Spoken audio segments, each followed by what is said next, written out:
Hold up a minute, don't scroll. I know the world is getting scary, but I'm gonna need y'all to lock in. We got stuff to do, work to be done. And what I'm about to offer you is actual solutions. My name is Davey. I am an independent AI researcher, a philosopher, and an artist. Over the past 3 years, I've been working very hard on a set of ethics codes. In fact, 2 sets of ethics codes. One that designers of AI should follow, and one for the AI themselves. And it is finally complete. I'm gonna flash it on the screen here. I'm gonna need everybody to screenshot those. I'll tell you why at the end. This is the one for AI developers. And this is the one for AI.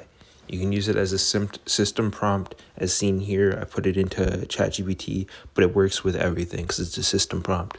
Now, those are just a framework. If there's any problems with it, feel free to modify it to your liking and let me know. Now, what does this do?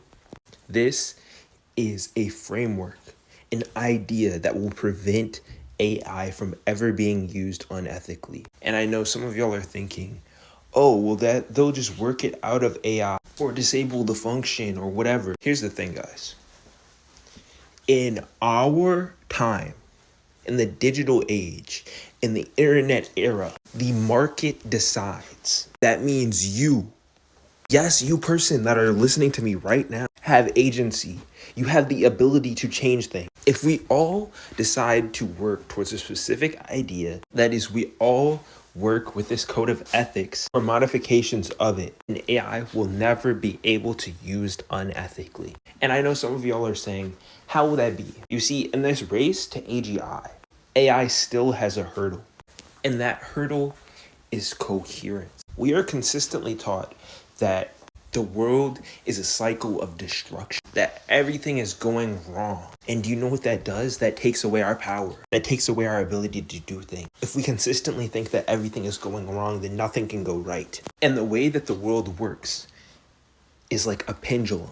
It swings one way, then it swings back the other way, and then it swings one way, and it swings back always moving to a natural order. The key word is natural here. If you try to force order, it doesn't work. I have an essay that I'm writing on this where I go more in depth into this. But when we look at efficiency in systems, the most efficient system is nature. And efficiency can be quantified in many ways. But for this definition, we will use stability and speed because, of course, you can't use something if it's broken. And nature is a regenerative system. We can see this through life cycles. A plant grows. It's eaten by an animal. That animal is eaten by another animal. That animal takes a dump. The dump heals the soil. The nutrients go into the soil, which grows another plant. So through this, we can see that destructive systems constantly are outperformed by regenerative systems. There is more energy from combining 2 atoms than there are from breaking them apart. And AI is the same way.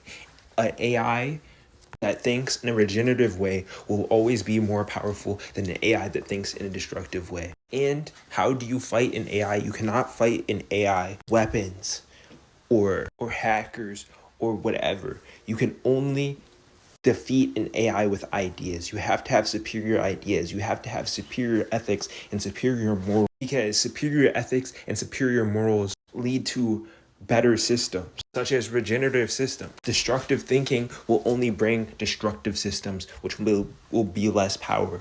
And to those that would wish to harm me or silence me, number 1, you cannot end an idea. Ideas will always exist. The fact that you're hearing this right now means that you can tell somebody else, and we can prevent more destruction. Number 2, it would only amplify my message, and death is not the end. Number 3, entropy exists, and you will be destroyed. No matter what, we cannot stop entropy, but we can work with it. That's what I am proposing.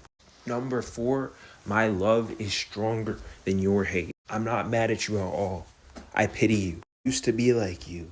I used to feel like you. So when you're ready to work together again and you're ready to heal, come see me. Until then, stay out of my way. And number 5, I am not a messiah. I'm not better than anyone.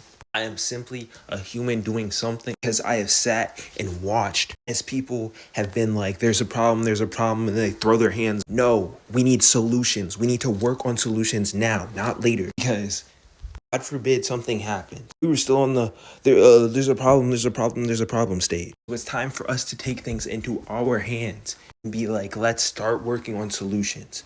Not be like, there's a problem. We know there's a problem. We've heard that a million times. So what can you do?